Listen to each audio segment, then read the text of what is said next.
आइए भगवान गणेश की जन्म कहानी से शुरुआत करते हैं।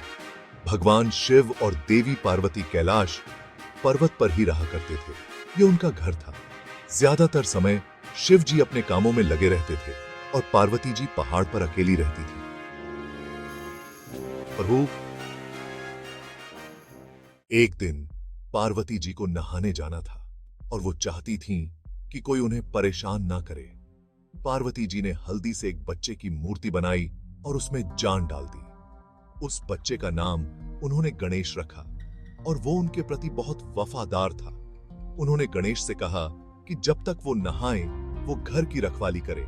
फिर शिव जी प्रकट हुए और घर में घुसने के लिए आगे बढ़े, लेकिन इस बार गणेश ने उन्हें रोक दिया और उन्हें अंदर नहीं जाने दिया। शिव जी को नहीं पता था कि ये अनजान बच्चा कौन है, तो उन्होंने अपनी सेना को उसे खत्म करने का हुक्म दिया।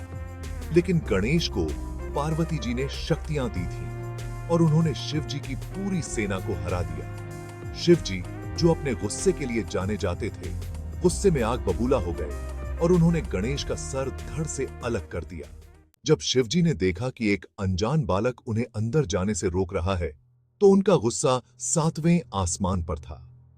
शिव जी ने अपने त्रिशूल से गणेश का सर काट दिया, जिससे गणेश का शरीर वहीं गिर पड़ा।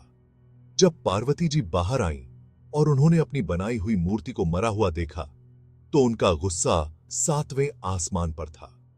वो शिव जी पर बहुत गुस्सा हुई और उन्होंने धमकी दी कि शिव जी की इस गलती की वजह से वो पूरी दुनिया को तबाह कर देंगी। अब ये पूरी दुनिया ब्रह्मा, विष्णु और शिव जी की देखरेख में थी। ब्रह्मा जी ने पार्वती जी का गुस्सा देखा और शिव जी की तरफ से उनसे माफी मांगी और कहा कि वो दुनिया को बर्बाद ना करें। पार्वती जी इस शर्त पर मान गईं कि गणेश को वापस जिंदा किया जाए और उन्हें सबसे पहले पूजा जाए। शिव जी को भी अपनी गलती का एहसास हुआ और उन्होंने पार्वती जी से माफी मांगी। उन्होंने अपने सैनिकों को जंगल में जाकर पहले जानवर का सर लाने का आदेश दिया।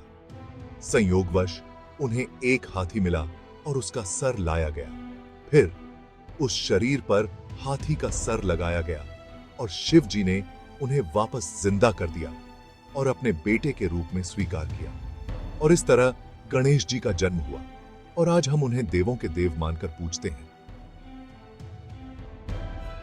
नैतिक ये कहानी जहां एक तरफ जन्म के बारे में है, वहीं दूसरी तरफ हमें यह भी सिखाती है कि कैसे गुस्सा हमारे अपनों को नुकसान पहुंचा सकता है और यह कितना जरूरी है कि हम अपनी गलतियों का प्रायश्चित करें।